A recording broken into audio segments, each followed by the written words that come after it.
Common Sense-ter. This is Lydia Nicole, your Common Sense Mamita. If you haven't already done so, please go to my YouTube page and like my channel, Common Sense Mamita. Today, we are very fortunate to have an incredible group of solo artist performers share their story with us. So without further ado, let's go into the interview.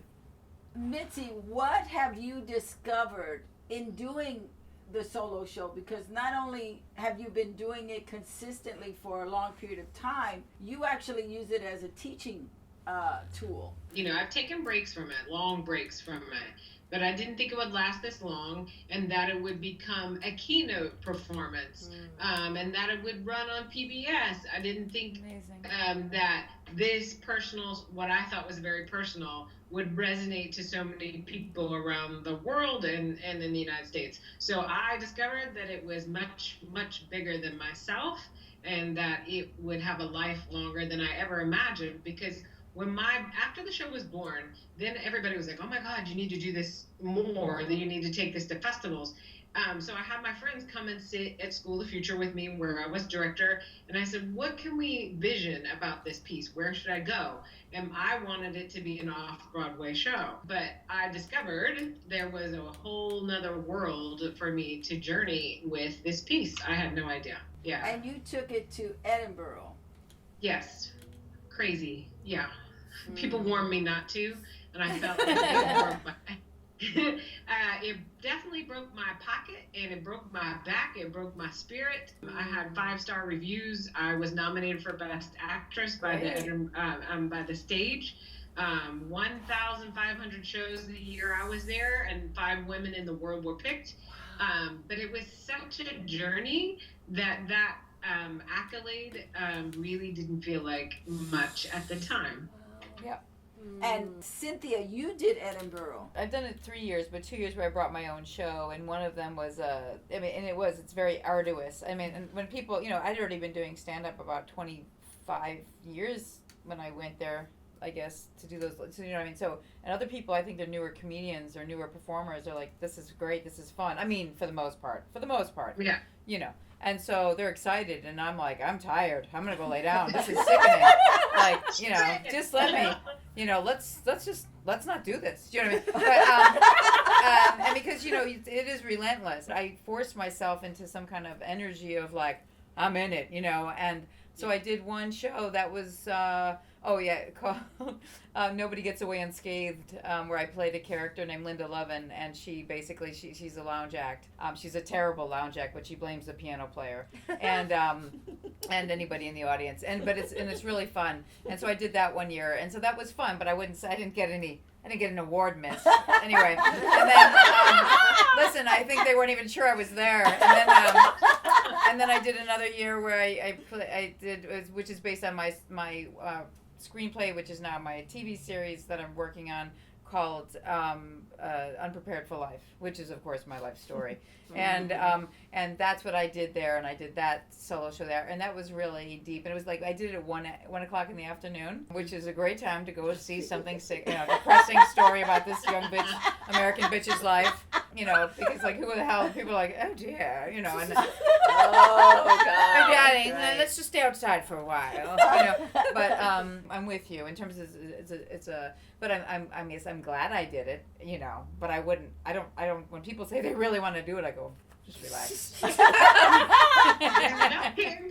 I feel like what happens at Edinburgh stays at Edinburgh, and people just let this sort of legacy and the effervescence, the allure of it live, and they don't tell the truth about how effing hard it is. That's right. And the hustle. But if you go and you're just wild and crazy, you're like, and you don't put a lot of investment in it, it could be fun for a young person to be like, sure. Oh my God. Like, if you're doing, if you're doing other people's shows, or you're doing like a bill with like 7 people on it, but if you're doing your own thing, you have to promote yourself all day long.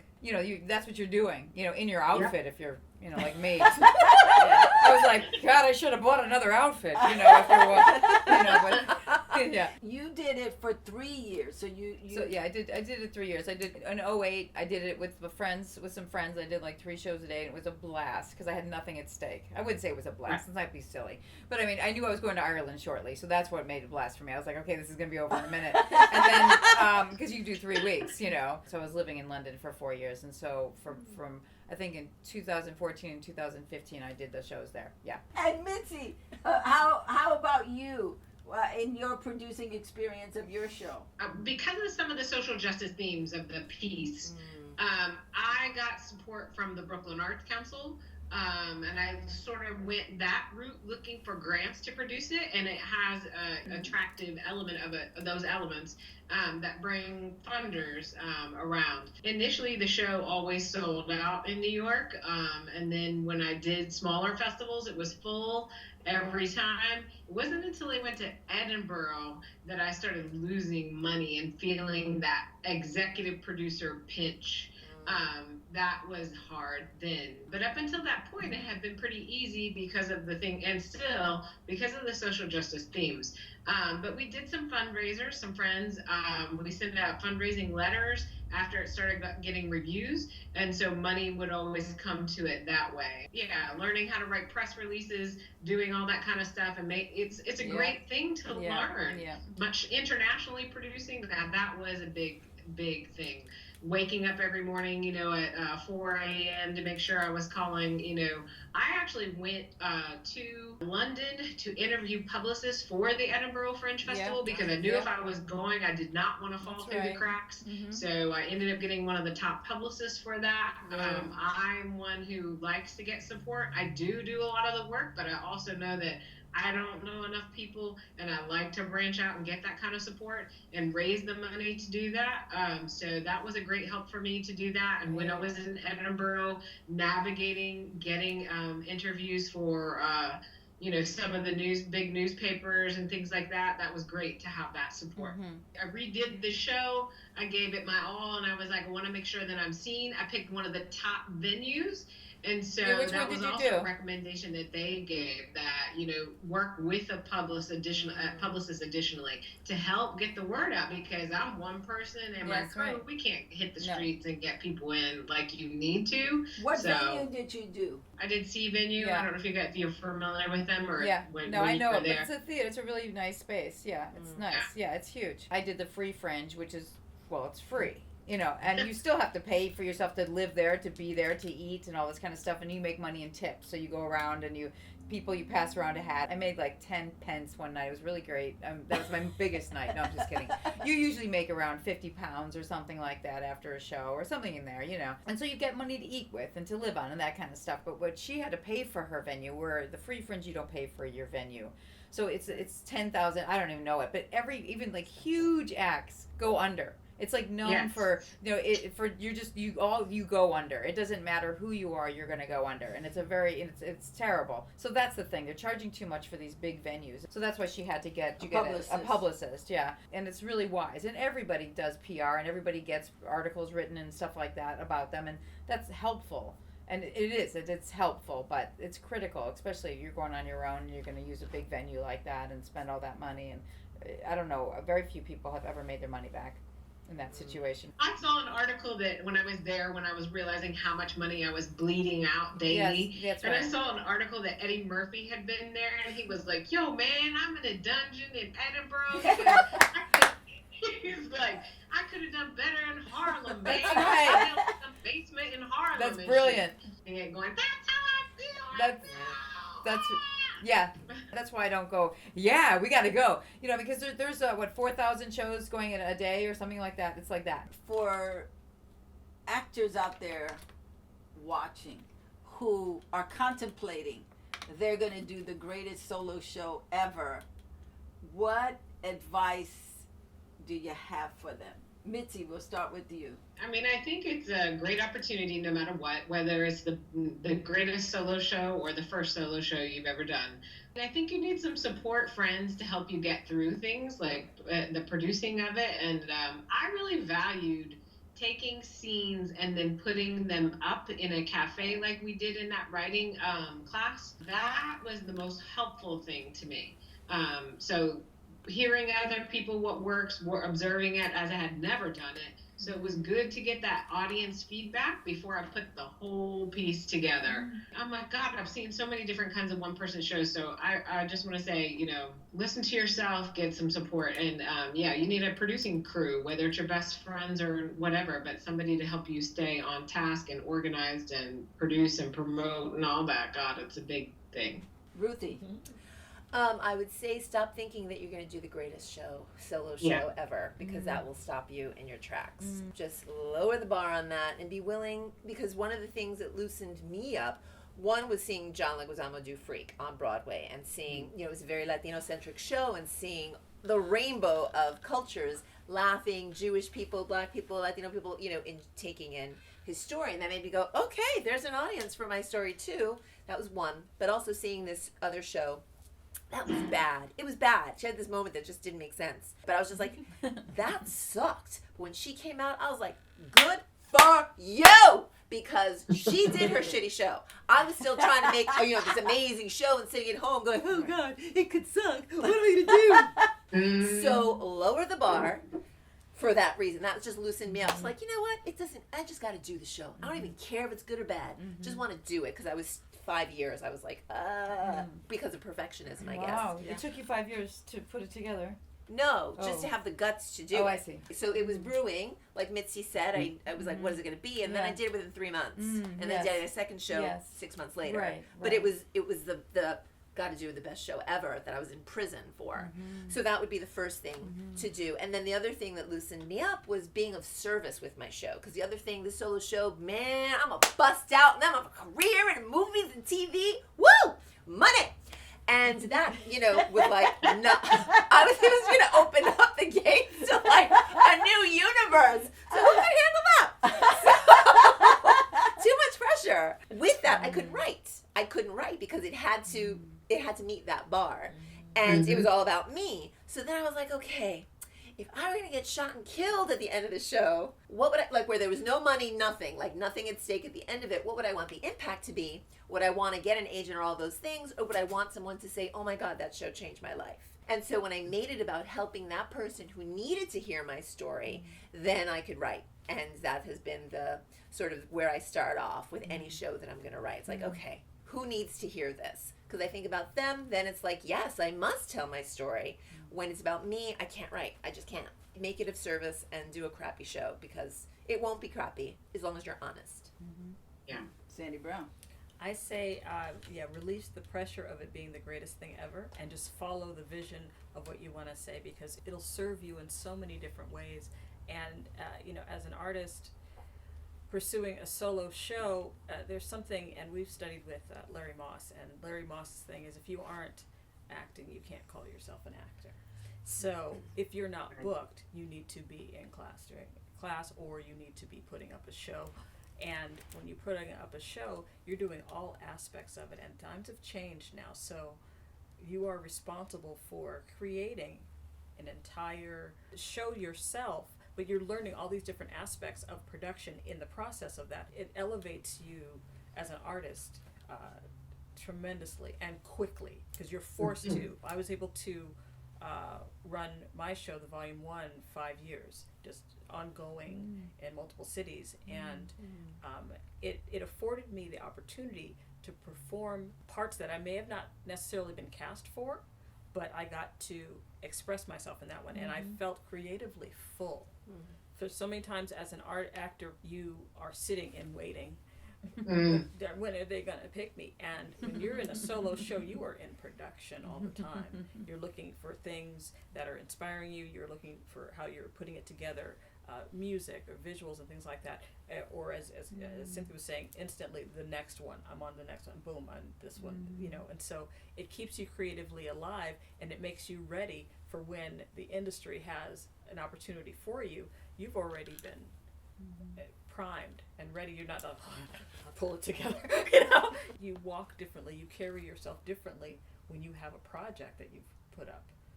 It puts you in another category than those who are just sitting and waiting for somebody to write and create something for them. You learn the mindset of a writer and producer and director and all of that.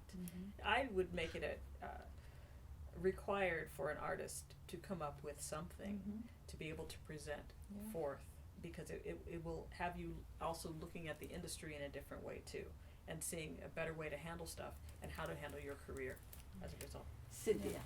Yeah. My 9 girl. Yeah, or 11 probably, Yeah. or 13, I'm not sure. But there was, the bigger ones, there's 9 of bigger ones. But my problem was I didn't have a perfectionist concern, so don't worry about that. I was just like, oh, I got to get this out. It was like I had a baby, I got to get this baby out of here. Because I would spend most of my days crying, you know what I mean? I'd be like, oh my God, what time is it? I got to go perform. You know, oh, what should I wear? So performing saved my life, and of course, stand-up saved my life. And then when I wrote these shows, it was because I was going through something very, so much I couldn't handle it. And then when I had, like, that's what I call an epiphany, when I go, oh, okay, this is what that was. I was on the other side of it. The show came out. I had to get it up. That's why I said I wasn't a perfectionist in it, meaning it was a story to tell. And in terms of, like, my advice for other people, I think that it's just like Sandy was saying, I think everybody has a story to tell. Everybody in the world has a story to tell.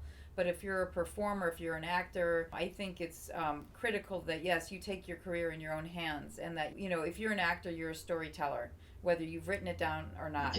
And so it's time to let your story be the story and tell your story. And then in that storytelling, you find your humor, you find your depth, you find your pain. You have to dig deeper in solo shows, and that's why I love them, because there is pathos, and there's loads of humor, and there's wisdom. And again, just like you were saying, it's like, it's not about being, you know, going out there, I'm gonna become a star. Oh my God, when they see me do these 7 characters, they're gonna like, I'm gonna blow their mind. It's gonna happen. You know, and the reality is that, you know, you're an artist first, and then, you know, what's brilliant about probably what all you gals did is that you worked on something many times over, and you perfected it, and then you put yourself out there in terms of getting industry there, in terms of just in terms of getting it out there as commercially.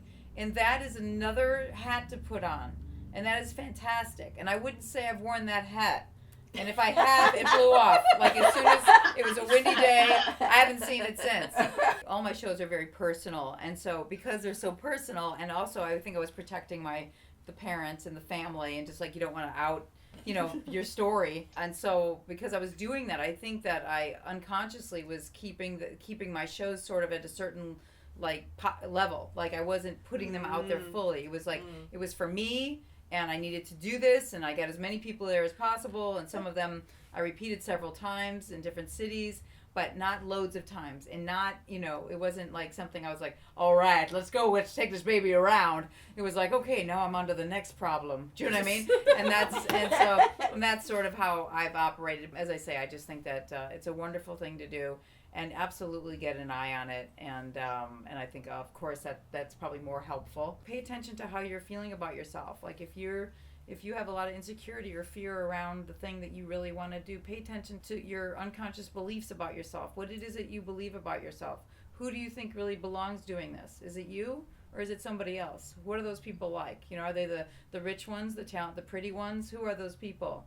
You know, because you've got to get down to what your fears are, your unconscious fears are. And then when you do that, you get confidence, and you become fearless in a real way. And you can come from underground and bring your stuff overground and share it. And I think, piggybacking on that, when you're doing a biographical solo show, I mean, I think when you're doing any kind of solo show, fear and certain things are going to come up. Absolutely. But when you are doing a biographical show, you talk about being under attack, like your body like goes into all kinds of crazy stuff. I mean, I would say the first few years that I was doing my show, my body, I couldn't talk. I couldn't get out of the bed. I mean, there were all these things that were coming against my body because I was getting ready to divulge secrets. That's right. And to go, you know, I had the courage to say it, but my body was like, I don't think you should do that. I don't think so. That's right. You want to die now? That's Because right. we can kill you That's right now right. before your family kills you. No. That's right. You know, and I had worked on it a long time doing it at the Comedy Store, and then taking it to colleges around the country, and then doing pieces of it and doing the show in youth authorities. Mm-hmm. When I took it to New York to actually stand it in a theater and do it 8 times a week, and had to have my family come, and had to have real close friends come. First of all, the first 2.5 weeks, I would do theater for 2. Only 2 people would show up. Right.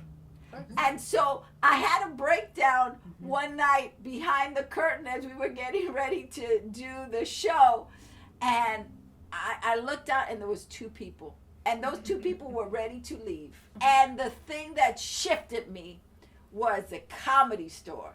Because I said, wait a minute. I've been trained at the Comedy Store to be able to do stuff in front of one person. This is a piece of cake. I got 2 people in the audience. And I shifted at that moment, and then things started shifting. And after that, my body started to just go with what I was doing. I didn't get sick anymore. I did it, and family members came. I had hell to pay because I had those family members that were like, how dare you talk about your mother like that? How dare you talk about us like that? Who do you think you are? I said, it's the truth.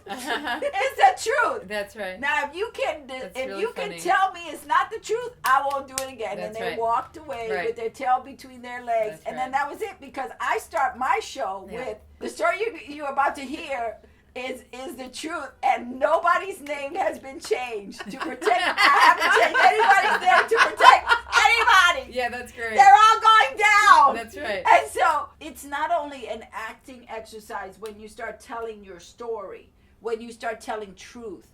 It really is about you empowering yourself as an artist in a different way. That means you take a stand and you say, this is who I am, and this is what I do. And I love John Leguizamo in that way, because he had the courage not only to speak truth, but to say, I'm taking Broadway. Yeah. I'm taking cool. Broadway. He was the first person to do it. Well, actually. To do it that way. Yes, to do it that way. It's telling personal Yes, stories. because, Whoopi just did characters. Well, no, because Bronx Tale, he did it first. Yeah. He did it first out here. Well, did he? He did. Yeah, he did it first out Broadway? here. That was on Bronx Tale. Wasn't on Broadway. Before Spalding Gray? Spalding Gray did stuff first. But Chaz Palminteri was the first one to really say, I'm going to tell you my story. That's right. The good, the bad, the ugly. That's right. You know, I'm going to talk about these wise guys who could kill me. And he did it out here. And so that thing of having the courage to tell your story,